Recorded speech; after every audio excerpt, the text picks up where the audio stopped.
Well, since I'm in the studio, guys, I thought that I would do a video really discussing when it comes to Holly Willoughby and really what went wrong over this past year and how the situations that she faced in the public and also in private acted in a demise. The once, golden girl of TV presenting in the UK is no more. Guys, it's Murad Murali. Hopefully you guys are all doing well today. Back at again with another video. If you have not subscribed, click that button. I would really appreciate it. It's just one click. Subscribe to the channel and let's get straight into this video and give this video a thumbs up as well.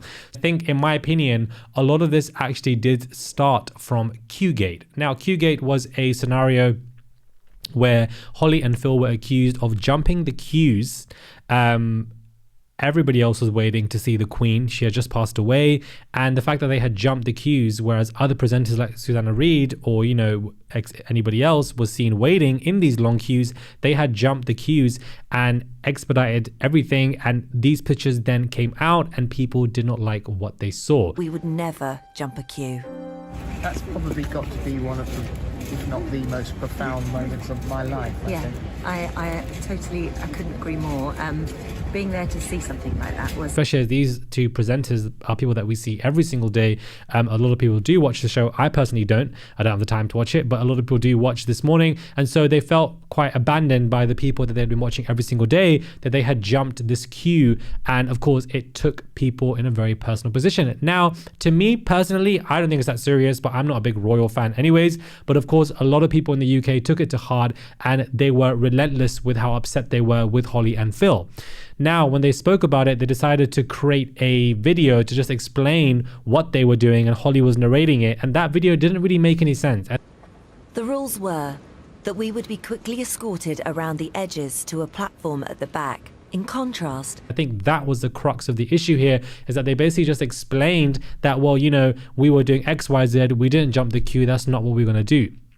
And I don't think the public wanted that at that time, so it wasn't received well at all that they had done something like that. So I think that that was the main issue that got everything in play. We really want to go back downtown. I feel like what went wrong for Holly Willoughby is, when Philip began seeing this runner, Matthew McGreevy, in 2019, prior to Q-Gate. This also is a big issue as well, because I do believe Holly knew what was going on and decided to turn a blind eye. Had she tried to raise awareness or something like Ruth Langsford did, then maybe I would give her some credibility today, but she didn't do anything. She decided to turn a blind eye because, it wasn't affecting her job. She was a golden girl at the time. She wasn't bothered by this runner, this 19-year-old running around and telling people that what this man is doing. So, and there's pictures at the NTAs of this boy confronting Holly and everything about it. So I think that is also another segment that is quite important. It doesn't directly involve Holly, but she was privy to seeing things and clearly did not care about XYZ. After Q-Gate, and all of this social media backlash, it then nurtured, we have plants here, it then nurtured this bad relationship between Holly and Phil. This is what was taking place where, people were beginning to notice it. The runners or people in the studio were leaking things to the articles where things are not going well between these two individuals at all. The friction is growing between them. The distance is growing between them. The chemistry is no longer there. You can tell that distance is apart. And so this was another big issue that had taken place between them right after Q-Gate. It basically became a snowball effect. As all of this took place, then of course Philip's brother went down for a lot of pedo stuff, let's just call it that. And again, this then brought awareness to the fact that, Philip was very quick to put out a statement to abandon his brother, but people were pointing fingers at him saying, well, what were you doing? And that brought to light all of that stuff. Now, when his brother got convicted, I feel like Holly must have been worried about, what might happen to Philip, what's going to happen. This is a lot, this is etc., etc. And then when the Philip Schofield scandal broke, and Holly Willoughby pretended that she didn't know and that, she didn't know anything about it, that I think was a huge pin in what took place. Because everybody was like, other colleagues were like, other people that worked with her were like, you clearly know what took place when it came to the scandal. You clearly know what happened, what Philip was doing, and the fact that, basically going to a children's school, like a grooming ground, and multiple other kids were speaking out about what they had spoken to Philip about, and the fact that she claimed to be this damsel in distress and had no idea when you've been working with this man for 15 years, it does not give you any credibility in any capacity at all. Throwing him under the bus, I'm not mad at her doing that because anybody would do that anyways, but it just doesn't look good on you, especially right after Q-Gate. Your relationship isn't that great. And then of course, this takes place when it comes to the Philip stuff. I feel like then she's saying that she didn't know. It's just not believable. It doesn't translate. It doesn't land properly. And that also, she got hit massively by the Philip stuff, hugely. It affected her recoil. And that is where, of course, she basically suffered a lot.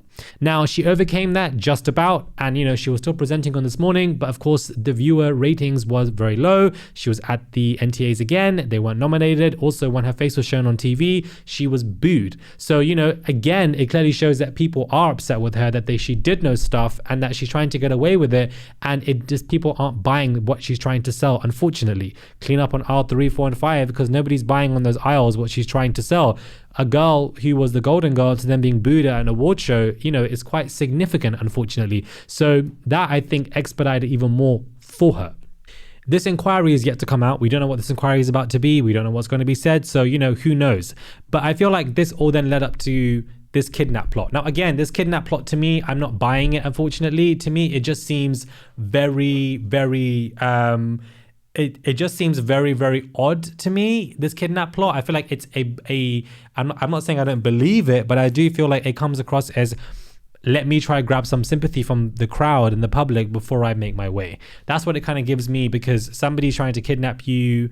They're hiring a hitman from America. They then get charged and then you quit all within 5 days. It all happens very quickly. And I feel like it was a ploy to kind of bring in empathy for her, and I do think that it worked to an extent, because whilst I think this could be true, I do obviously feel for her, but I think that this was a kind of a getaway card, and she eventually quit This Morning ITV. Apparently she got fired, we don't really know, or alleged, but I think all of these moments, if we look back on it, way up until 2019 to now, these moments and steps expedited her fall from grace. And what went wrong is that how she dealt with this stuff as well. I feel like even her speech when she came back to present on her own was very much rehearsed. And whilst you're reading a script and everybody is rehearsed, I think that sometimes Holly should just let her shoulders down and just talk. And I think that relatability can basically hit a lot of people, and she failed to do that multiple times. So I think that people were just fed up with her, and eventually she just had to go because she wasn't really able to survive anything.